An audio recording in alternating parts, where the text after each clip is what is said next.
معانا كابتن سمير، ألف ألف سلامة كابتن سمير قنديل، المدرب الدولي المحترم. إيه أخبار حضرتك؟ حبايبك عاوزين يطمنوا عليك. الحمد لله يا حبيبي. الحمد لله. إيه مالك؟ في إيه بس قول. لا، أنا كنت بتعالج بهرمون استئصال كان بروستاتا كانسر. ياه. ده من سنة 2019، حتى أنا حضرت دورة أحزمة بعديها بشهر اه وحضرتها ودرستها، وبعد كده يعني من سنة كده حسيت بألم تاني فرحت الأورام، فبدأت أتعالج بهرمون، اه فجسمي اتعود عليه. آخر تحاليل كده طلع اللي هو البي اس اي عالي 800، فطلبوا مني أعمل مسح ذري على العظام. اه فقالوا لا، ده انت لازم بقى تعمل علاج إشعاعي، وبتعمل حاجة اسمها تخطيط كده على العظام. فرحت عملتها، وعملت أول جلسة، وبعدين قالوا لي إيه، يعني في جلسة تانية يوم 18 بدأ العلاج الإشعاعي. ربنا ف يجعله اه بالشفاء ف يا رب، وإن شاء كان الله في خير. رجلي. وانت روح اللاعب الجودو والمدرب الحمد القدير، لله. تقدر تتغلب على اي مرض ان شاء الله، الحمد وكله بفضل لله. الله طبعا ان شاء الله. فبعدها كده بأسبوع وأنا بتحرك رجلي بتنمل كلها، مم. لدرجة إن أنا بعد كده وقعت، ما قدرتش أقف على رجلي. الف الف سلام. فالحمد لله يعني الحمد لله، ربنا ماشية في يشفيك العلاج، يا رب. وأمشي في العلاج وكده. وتحرك، ورحت للدكتور صلاح حمادة، وطلب مني أعمل بقى مسح رنين. عملت الرنين، اتضح إن في أورام على العمود الفقري، فدي مأثرة على الأعصاب، هي اللي مخلية رجلي ما تقدرش تتحرك.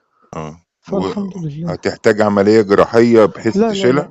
لا لا، وإشعاعات. يعني هو اشعاعات. قال ده بالعلاج إشعاعي. ربنا يجعله فربنا يسهل بالشفاء يا كده رب. ونشوف إيه اللي وحدد هيتم لك فيه. كذا جلسة مثلا. يعني جوز بنت محمد خد الحاجات بتاع جوز بنتي أحمد، أخد الرنين المغناطيسي ده، وراح لدكتور الأورام. قال له لا، ده يعني ممكن نعمل إيه، هما كانوا طالبين 10 جلسات، فقال له لا، ممكن نعمل جلسات إيه مكثفة، اه زي ما 2 أو 3 كده أو 4 مكثفين. فراح لسه النهاردة المستشفى يشوف إيه اللي هيتم يعني.